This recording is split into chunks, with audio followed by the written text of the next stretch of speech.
Hello everyone, welcome to new video. कमाई और बचत में आपका स्वागत है। तो चलिए देखते हैं आज हम लोग क्या कर सकते हैं। और कल मैंने वीडियो नहीं बनाया था तो आज हम लोग बना लेते हैं। ट्रेडिंग मैं करता हूँ डेली, कभी लॉस होता है कभी प्रॉफिट होता है। तो आई होप आप लोग ठीक होंगे और आपका भी प्रॉफिट लॉस कुछ ना कुछ हो रहा होगा अगर आप ट्रेडिंग कर रहे हैं डेली। तो ठीक है, यहाँ पे देखिए 1460 जो है हमारे सब्सक्राइबर और फैमिली मेम्बर्स हो गए हैं, विच इज़ ऑसम। हम लोग 1300 पे थे और अभी हम 1400 पे हैं। तो हमारा टारगेट जो है वो 2K पे है। 2K पे जाएगा तो हमें मज़ा आएगा और हम लोग कुछ गिव अवे और ऐसी चीज़ें प्लान करेंगे। ठीक है, तो 2K पे हम लोग पहुंच नहीं पा रहे हैं तो ज़रा सा आप लोग पुश कीजिए और अपने फ्रेंड्स को, लोगों को शेयर कीजिए। एटलीस्ट उन्हें ये तो पता चलेगा कि कितना लॉस होता है, कब एवरेजिंग करनी है, क्या करना है, अपने पैसे को कहाँ रख सकते हैं। तो बहुत सारी जानकारी हम लोग शेयर करते हैं। कुछ भी उल्टा सीधा चीज़ यहाँ पे शेयर नहीं होता है, अनसंट की बातें आपको नहीं सिखाई जाती है। जो भी सिखाया जाता है मैनेज्ड होता है, जैसे कि BTC हो गया, वो सब चीज़ें हो गई। तो हर चीज़ हम लोग सीखते हैं, समझते हैं, बट मैनेज तरीके से। ये नहीं कि सारा पैसा ला के BTC में लगा दिया और उसका स्टॉप आउट हो गया और सब कुछ जीरो हो गया, ऐसा नहीं है। अ, अगर मैं ऑप्शन सेलिंग करता हूँ, ऑप्शन बाइंग करता हूँ, या ETF करता हूँ, या बिटकॉइन करता हूँ, कुछ भी करता हूँ, तो उसमें हमने एक बड़ा पैसा है, मान लीजिए मेरे पास 10 लाख है, तो 10 लाख में हमने 5-6 लाख ETF में इन्वेस्ट किया हुआ है। कुछ पैसे 5-6 लाख से हम ऑप्शन सेलिंग को सीख रहे हैं, और कुछ पैसे हम लोग जैसे 5,000, 10,000, 50,000 हो गया, उसको हम लोग थोड़ा सा रिस्की इन्वेस्टमेंट में ट्राई करते हैं सीखने का कि चलो कैसी मूवमेंट्स होती है, थोड़े थोड़े पैसे लगा के या डेमो ट्रेड्स करके उसको समझना चाहते हैं। ठीक है, तो यही सब कर रहे हैं, मतलब अपने आप को रोज़ इम्प्रूव कर रहे हैं। अगर कुछ अच्छा हो पाया तो वी विल बी सक्सेसफुल, और नहीं कुछ तो ETF में हमारा अच्छा खासा प्रॉफिट होता ही रहता है टाइम टू टाइम, तो वो अच्छा है। ठीक है, और अगर थोड़ा बहुत लॉस दिखाता है तो हमने पहले भी लॉस देखा है, ऐसा कुछ नया नहीं है। लॉस हम लोग MTM में देखते हैं बट एक्चुअल में बुक नहीं करते हैं। बुक हम तभी करते हैं जब उसको एवरेज करके हम नीचे से रिवर्स होता है, मान लीजिए गिर रहा है, गिर रहा है, गिर रहा है, गिर रहा है, एक बार गिरा, 4 बार गिरा, 5 बार गिरा, हम उसमें एवरेज करते गए, और कभी जब वो रिवर्स होगा तो डेफिनेटली वो हमें प्रॉफिट देगा। अब हो सकता है रिवर्स का टाइम लंबा हो जाए, कई बार 3 महीने लग जाएं, 3 मंथ लग जाएं, 7 मंथ लग जाएं, हो सकता है 2 साल लग जाएं, ऐसा भी होता है। लेकिन ऐसा नहीं है कि सारे सेक्टर्स कभी अब रिकवर ही नहीं होंगे, ऐसा कुछ नहीं है। दुनिया ख़त्म हो जाएगी, इतने सारे लोग हैं, पॉपुलेशन है जो अपनी जॉब में अच्छा करना चाह रहे हैं, तो क्या वो सब चुप हो जाएंगे, एकदम बैठ जाएंगे घर पे? नहीं। जब भी वो ऑफिस जाएंगे, अपना जॉब करेंगे, अपना काम करेंगे, अपने घर चलाएंगे, तो डेफिनेटली GDP ग्रोथ और ये सारी चीज़ें बढ़ेंगी, हमारा देश आगे बढ़ेगा। और जैसे जैसे हमारा देश आगे बढ़ेगा तो हमारे स्टॉक मार्केट भी अप साइड की तरफ जाएगा। ऐसा नहीं है कि ये यहाँ पे आ गया तो यहाँ से एकदम गिर जाएगा, नहीं। ये हो सकता है एक छोटा डिप ले, देन उसके बाद ऊपर जाए। तो it all depends on our, हमारे कामों पे, हमारे मेहनत पे डिपेंड करता है। क्या हो गया अगर फॉरेन इन्वेस्टर्स ने, FIIs ने 4 पैसे निकाल लिए मार्केट से, तो क्या हमारा मार्केट क्रैश हो जाएगा, जीरो हो जाएगा? नहीं, ऐसा नहीं है। वो आते हैं, अपना पैसा एक समय पे लगाते हैं, जब पैसा हो जाता है, सही जगह पे इस्तेमाल हो जाता है उनका, तो वहाँ से एग्ज़िट कर जाते हैं। फिर हमारे देश की जनता भी अपना पैसा लगाती है, हमारे देश में इतने सारे लोग जागरूक हो रहे हैं, वो भी थोड़ा बहुत SIPs और ये सब इन्वेस्टमेंट, म्यूचुअल फंड, ये सारा कुछ चल रहा है। तो डेफिनेटली हमारा जो टारगेट है वो ठीक है, और हम एक ग्रोइंग मार्केट में हैं, तो ठीक है, इट्स फाइन। ठीक है, तो लेट्स चेक आउट कि अपना पहले डिस्क्लेमर देख लेते हैं। आप यहाँ जो भी सीखते समझते हैं उसको कभी भी आप बिना जाने 10 रुपये भी किसी चीज़ में मत डालिए। अगर आपको पैसे लगाने हैं तो सोच समझ के लगाइए, अदरवाइज़ किसी म्यूचुअल फंड में या किसी ऐसे चीज़ में आप रखिए, या FD करा के रखिए जब तक आपको नॉलेज ना हो। ठीक है, जब तक आपको कुछ नहीं पता FD कराइए, या बैंक अकाउंट में रहने दीजिए ना, सिंपल 2-3% कुछ तो आ रहा है वहाँ से, तो उसको ऐसे निकाल के कहीं उल्टे सीधे चीज़ में डाल नहीं देना। और सब्सक्राइब कीजिए जिससे कि आपको डेली कुछ ना कुछ आपको पता चलेगा। डेली आप पोर्टफोलियो देखोगे, भाई आप इन्वेस्टेड नहीं हो, मैं इन्वेस्टेड हूँ, मेरे को देख के तो आप सीख पाओगे, मुझे नहीं देखोगे, मेरे पोर्टफोलियो को देख करके तो आपको कुछ तो पता चलेगा कि अरे हैंग सेंग बीज इतने पे लिया था, अभी गिरा, अभी उठा, अभी अभी जो है -5% लॉस में दिखा रहा है, 1 महीने पहले 10% पे था, और अभी जो है वो 20% प्रॉफिट में दिखा रहा है, और प्रॉफिट में आते ही हम एग्जिट कर गए। तो आपको ये तो डाटा मिलेगा ना हमारे पोर्टफोलियो से, तो वो भी आपके लिए हेल्पफुल होगा। 10-5 मिनट हमें लगता है उसको देखने में, समझने में, ठीक है। तो चलिए देखते हैं अपने ETF शॉप पे क्या चल रहा है, ठीक है। लेट्स सी क्विकली, एक मिनट, ये रहा, इसको ओपन करते हैं।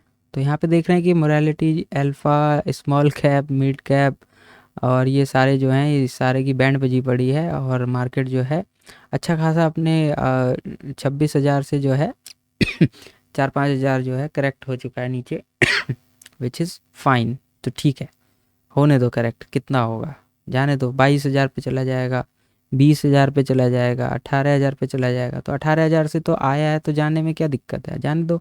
हमारे उसमें क्या होगा, 30-40 हज़ार रुपये लॉस दिखाएगा, उसके बाद फिर हम और उसमें पैसे डालेंगे तो हो सकता है थोड़ा सा और नीचे जाए, देन उसके बाद रिकवर होगा तो हमारे पैसे आने लग जाएंगे, ऐसा कुछ नहीं है। देखते हैं, हमें बर्दाश्त करना आना चाहिए, ठीक है। मार्केट में अगर हम झेल नहीं सकते तो क्या होगा, अभी एवरेज करने का थोड़ा सा टाइम है। अगर आपको थोड़ा बहुत है, मतलब 100 रुपये हैं, तो आप 20 रुपये इसमें अभी ठीक जगह पे है मार्केट डाल दो। हो सकता है आने वाले 1-2 महीने में अगर बजट सेशन अच्छा रहता है तो मार्केट फिर से 26,000 को अगर क्रॉस कर देता है तो आप निकल जाना, क्या दिक्कत है, या फिर होल्ड करना साल भर। देखते हैं, अगर हो सकता है 30,000 पे मार्केट चला जाए, कौन जाने। आज से 2 साल पहले लोग चर्चा करते थे कि शायद 30 पे जाएगा, अभी 26,000 से लौट के नीचे आया है 2-4 हज़ार, तो लोग रोने लग रहे हैं है ना, तो रोना नहीं है। देखते हैं ज्वेलरी शॉप में क्या चल रहा है। ज्वेलरीज ऊपर है विच इज़ फाइन। तो ज्वेलरी जितना ऊपर रहेगी तो हमें सिल्वर वगैरह में थोड़ा सा प्रॉफिट दिख रहा होगा अपने पोर्टफोलियो में, वो भी हम देखेंगे।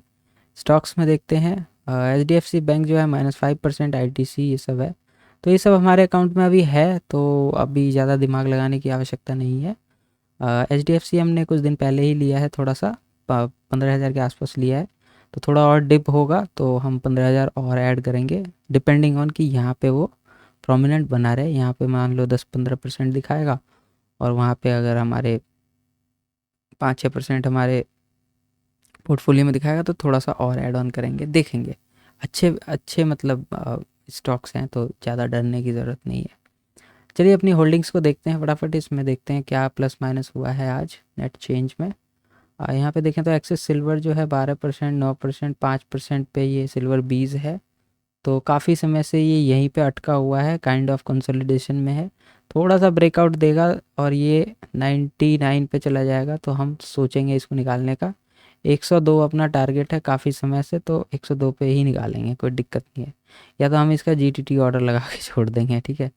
इफ़ इन केस जाता है तो एग्जीक्यूट हो जाएगा। चलिए देखते हैं, HDFC बैंक हमने लिया था कुछ समय पहले।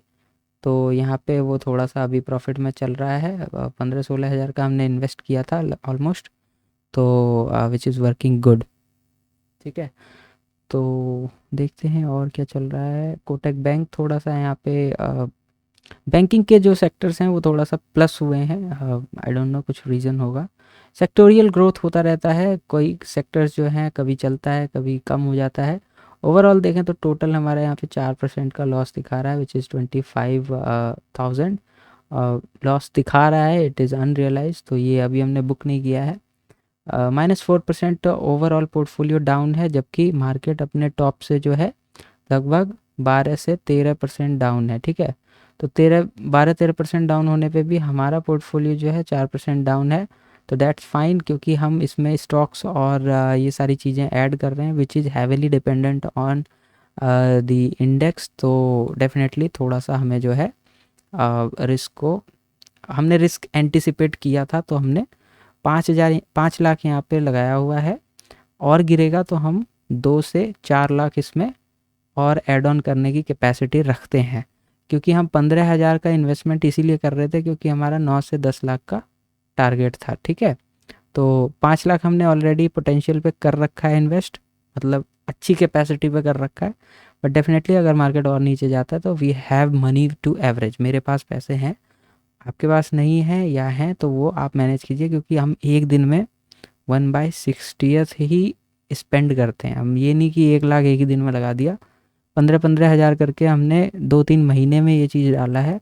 2-3 महीने में मार्केट ने भी हमें डाउनवर्ड्स की अच्छी मूवमेंट दी है, तो डेफिनेटली उस चीज़ को हम रिस्पेक्ट कर रहे हैं यहाँ पे, ठीक है। तो 4% अगर डाउन है तो घबराना नहीं है, हो सकता है ये 10% भी डाउन जाए, 4 जा सकता है तो 10 भी जा सकता है, यहाँ 50,000 का लॉस भी दिखा सकता है। बट डेफिनेटली जब हम एवरेज करेंगे तो मार्केट थोड़ा सा अप मूव लेगा, तो हमें इनमें कुछ स्टॉक्स में कुछ चीज़ों में रिकवरी ज़रूर दिखेगी, ठीक है। तो लेट्स सी क्या होता है, we are ready to see the market, ठीक है। 4-5% का हमें देना पड़ सकता है प्लस माइनस, ठीक है। तो नो प्रॉब्लम, आगे देखते हैं क्या हो रहा है। लेने लायक कुछ है अभी ऐसा तो मुझे दिखा नहीं, क्योंकि ऑलरेडी ये सब कुछ हमारे पास है। अल्फ़ा है क्या हमारे पास, let's try if we have alpha ETF।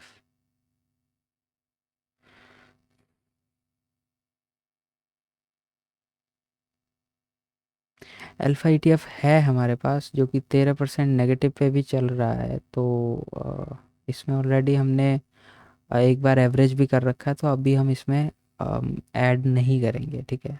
तो वी विल वेट।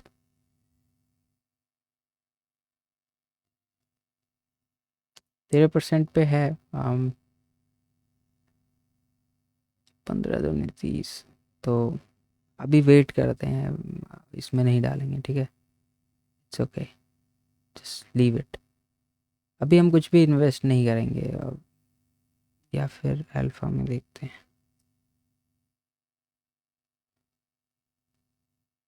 59 दोनों अलग ETFs हैं, अल्फ़ा ETF ये अलग था।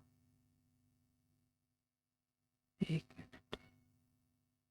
अल्फ़ा ETF अलग है, ये अलग है, तो इसमें हम कर देते हैं, क्योंकि कितना दिखा रहा है इसमें, 8% नेगेटिव दिखा रहा है, तो हम कर देते हैं इसमें, है ना। और अल्फ़ा एक तो है हमारे पास और वो अच्छा खासा नेगेटिव भी है, तो लेट्स डू इट। आज नहीं करेंगे इन्वेस्ट तो कब करेंगे भाई।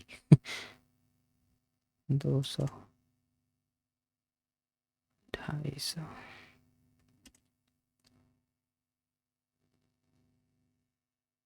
अगर मार्केट थोड़ा सा भी प्लस होगा ना, तो ये बहुत फास्ट बढ़ने वाले जो हैं ETFs हैं।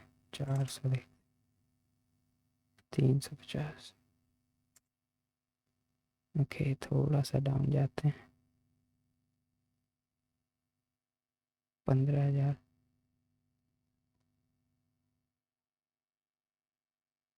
ओके, 15,000 हम इसमें डालने वाले हैं, तो लेट्स सी। 57, 53, 43 पे कर देते हैं इसको। ओके, हमारे पास फंड नहीं है।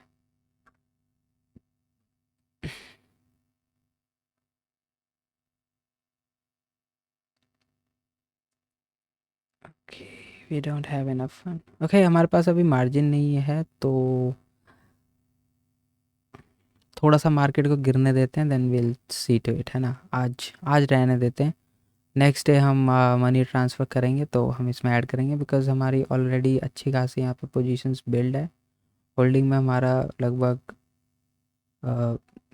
5,32,000 एड ऑन है, तो इसको राइड करते हैं। वी विल इन्वेस्ट लेटर, हम बाद में ऐड ऑन करेंगे, ठीक है।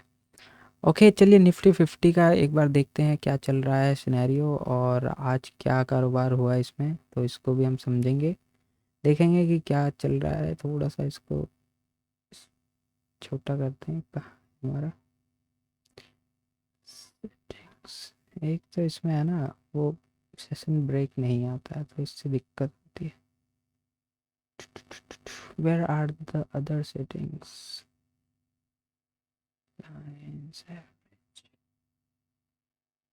ओके, नो प्रॉब्लम, तुम जाओ भाई। 15 तारीख है ना। ओके, 15 तारीख को तो यहाँ पे आप देख सकते हैं निफ्टी जो है यहाँ पे ओपन हुआ, यहाँ पे ओपन हुआ, देन एक अप साइड का मूव लेकर के इसने यहाँ पे क्लोजिंग दी इस जगह पे। देन उसके बाद थोड़ा सा इसने यहाँ से सपोर्ट लिया, देन उसके बाद ऐसे ही टाइम पास कर रहा है, तो थोड़ा सा कभी ऊपर जाता है कभी नीचे जाता है, तो सेलिंग भी अच्छी खासी आई है। तो इस एरिया में हमने अच्छे पैसे बनाए आज, और कभी प्रॉफिट होता है कभी लॉस होता है, इट्स कीप ऑन हैपनिंग, तो इट्स ऑल राइट। अभी यहाँ पे थोड़ा सा ना डाइसी चल रहा है सिचुएशन ऐसी चल रही है कि लोग असमंजस में है कि भाई करें तो क्या करें। अगर एक बड़े टाइम फ्रेम पे देखें हम, डे टाइम फ्रेम पे, तो अभी भी मार्केट जो है इनसाइड कैंडल बना रखा है यहाँ पे। अगर मैं इसको थोड़ा सा बड़ा करता हूँ, तो आप देखोगे ये एक कैंडल है, ये एक पेरेंट कैंडल है और ये इसका चाइल्ड कैंडल है ना। तो इस कैंडल के इनसाइड ये वाला कैंडल है। तो अभी भी इस कैंडल को इसने डाउन साइड ब्रेक नहीं किया है, इसने अप साइड का ब्रेक दिया। देन उसके बाद अभी क्लोजिंग हो सकता है इसके आसपास हो जाए। तो देखते हैं, हो सकता है ये एक डोजी टाइप कैंडल बना दे इस टाइप का। तो अभी भी मार्केट इनडिसीजन है, ना इसने ब्रेकआउट दिया है ना इसने ब्रेकडाउन दिया है। तो अभी भी मार्केट इनडिसीजन में है। तो देखते हैं आगे क्या प्ले आउट होता है। थोड़ा सा यहाँ पे सपोर्ट ले रहा है but we don't know. Market जो है काफ़ी नीचे आ चुका है, 23,100 लेवल को डिफेंड कर रहा है। तो देखते हैं मार्केट यहाँ से थोड़ा सा साइडवेज होकर के नीचे जाता है या साइडवेज होकर के थोड़ा गैप अप होकर के ऊपर जाता है। क्योंकि हमने पास्ट में देखा है मार्केट थोड़ा सा गैप अप होकर के ऊपर जाता था। अगर हम यहाँ पर देखें तो यहाँ से मार्केट फिर 3-4 कैंडल अपसाइड की बनी इस एरिया पर से। यहाँ से जो है 3-4 कैंडल अपसाइड बनी, यहाँ पे भी एक बड़ी कैंडल बनी थी। और अगर हम पीछे जाके देखें तो इस एरिया से थोड़ा सा जो है 23,500 के लेवल से 1 2 3 4 फिर 5, मतलब अच्छा खासा यहाँ से यहाँ तक का मूव आया था। तो आई डोंट नो कि ये वाला जो मूव है ये दोबारा हमें देखने को मिलेगा। क्योंकि जो भी लोग यहाँ पे होंगे आप देख रहे होंगे यहाँ पे एक हेड एंड शोल्डर पैटर्न भी बन रहा है। मार्केट ये शोल्डर हो गया, ये इसका हेड हो गया और फिर ये शोल्डर हो गया। तो ये एक बेयरिश पैटर्न होता है। तो जितना इसका लेंथ होता है ना, ये इस मीन से इसका जितना लेंथ है इतना ही आप नीचे सोच के चलो। तो मार्केट यहाँ तक 21-22 हज़ार तक आने की क्षमता रखता है। तो डेफिनेटली ये किसी दिन अगर ब्रेक हुआ तो यहाँ पे जो है 2-4 दिन के अंदर ही ऐसे बड़े बड़े कैंडल बना करके ये 22,000 के रेंज तक कभी भी आ सकता है किसी भी दिन, है ना। तो पीपल आर एफ्रेड, लोग देखते हैं अगर यहाँ से अगर ये अप साइड मार देता है तो ठीक है, otherwise there is a huge chance कि ये यहाँ पे आ जाए। तो उसी हिसाब से प्लान करना चाहिए। देखते हैं क्या होता है। निफ्टी बैंक को देखते हैं एक बार। निफ्टी बैंक में भी कुछ खास रिकवरी नहीं है बट यहाँ पे कोई इनसाइड कैंडल नहीं दिख रहा हमें। इसने जो है अपने ब्रेकआउट कल ही दे दिया था इस कैंडल का और ये थोड़ा सा सस्टेन कर रहा है। तो बैंक में थोड़ी सी जो है यहाँ पे पॉजिटिवनेस है बट निफ्टी डेफिनेटली थोड़ा सा जो है नेगेटिव साइड ही है।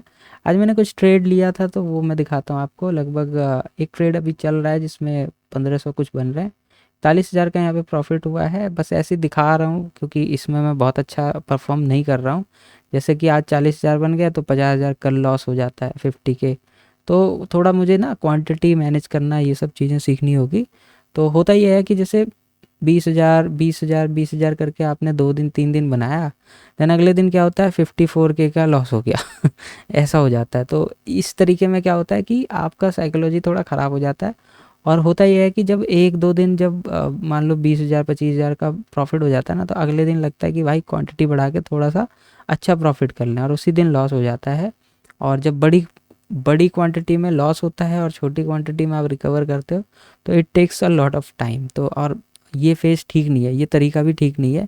तो आई हैव टू लर्न, अभी भी ट्रेडिंग के अंदर मुझे सीखना पड़ेगा कि कैसे हम छोटी क्वांटिटी में ही प्रॉफिट लॉस को सस्टेन कर सकते हैं, लॉसेस को कम करें, लॉसेस को छोटा करें और प्रॉफिट्स को बड़े करें। जैसे रिस्क रिवॉर्ड के बारे में मैं बात कर रहा था कि हमारा एसएल होना चाहिए 1 और प्रॉफिट टारगेट होना चाहिए हमारा 4 3 2 1 इस टाइप से, ठीक है।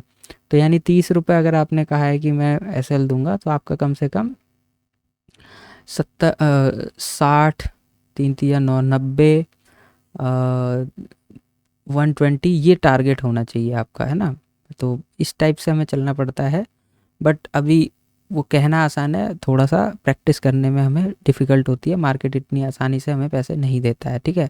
तो अभी मैं सीख रहा हूँ, जब मैं थोड़ा सा उसमें प्रॉफिटेबल होना स्टार्ट हो जाऊँगा, जब मेरी साइकोलॉजी ठीक हो जाएगी और मैं अच्छे ट्रेड्स एग्जीक्यूट करने लग जाऊँगा, तभी मैं आपको कुछ सैम्पल ट्रेड्स दिखाऊँगा, करके दिखाऊँगा, बताऊँगा भी। अगर आपको नहीं आता है तो आपको सीखने को मिलेगा, अगर आपको आता है तो यू कैन रीअफर्म कि ऐसा होता है। और अगर आप प्रॉफिटेबल हैं तो you can give me some suggestion, ठीक है। तो कमेंट में मुझे ज़रूर बताइएगा और वीडियोस को लाइक शेयर और कमेंट वगैरह कीजिए, थोड़ा सा एंगेजमेंट बढ़ता है और अच्छा लगता है। बिटकॉइन के बारे में भी हम और डेफिनेटली उसमें चर्चा करेंगे कि उसमें क्या रिस्क होता है और क्या उसमें रिवॉर्ड होता है। छोटे छोटे रिस्क लेकर के हम उसमें बड़ा टारगेट डाल करके सिस्टम में, मतलब जैसे बिटकॉइन का ये अच्छी बात ये है कि वो सिस्टम पे चलता है। तो सिस्टम में आप टीपी और एसएल जो है लगा के छोड़ सकते हैं। मान लो मार्केट यहाँ पे आपने स्विंग लो का स्टॉप लॉस लगा दिया और स्विंग हाई का जो है आपने टारगेट लगा दिया, और यहाँ पे आपने ट्रेड लिया, तो यहाँ पे आपने ट्रेड लिया, ये आपका टारगेट हो गया। यहाँ पे अगर जाएगा, हो सकता है 1-2 बार आपका एसएल हो जाए, लेकिन अगली बार अगर टारगेट मिलेगा तो 1:5 का मिल गया, है ना।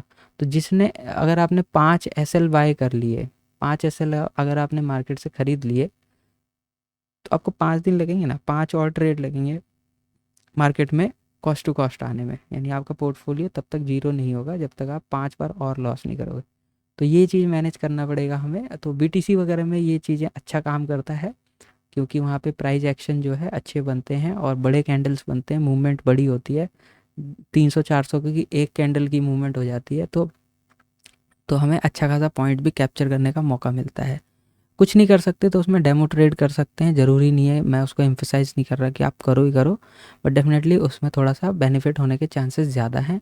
डीके वगैरह का टेंशन नहीं रहता है, और ग्लोबल मार्केट है, ज़्यादा लिक्विडिटी रहती है, लोग अधिक रहते हैं, तो स्प्रेड्स वगैरह भी छोटे होते हैं, जिसमें कि हम ईजिली जो है ट्रेड्स एग्जीक्यूट कर सकते हैं, हमें ज़्यादा लॉस वगैरह नहीं होता है। इंडियन मार्केट में थोड़ा सा प्रॉब्लम ये है कि एक तो वीकली एक्सपायरी चेंज हो गया है, जिसकी वजह से ऑप्शन सेलिंग वगैरह करने में थोड़ी सी डिफ़िकल्टीज़ आ रही हैं, और बहुत सारी चीज़ें हैं, जैसे कि मार्जिन हटा देना, एक्स्ट्रा मार्जिन का यूज़ करना, ये वो, तो डेफिनेटली एक बड़ी आबादी जनता जो है उधर फॉरेक्स तरफ या क्रिप्टो तरफ शिफ्ट हो रही है, which is not good for Indian market, but definitely we don't have choice. ठीक है, तो चलिए ठीक है, आज के लिए इतना ही रखते हैं, बहुत लंबी वीडियोज़ हो जाती है, पर बताना पड़ता है बहुत सारी चीज़ें, तो डेफिनेटली होगा ही। ठीक है, चलिए ठीक है, thank you very much, take care, bye bye, and अपनी हेल्थ का ध्यान रखिए, अपने कैपिटल का भी ध्यान रखिए, बाय बाय।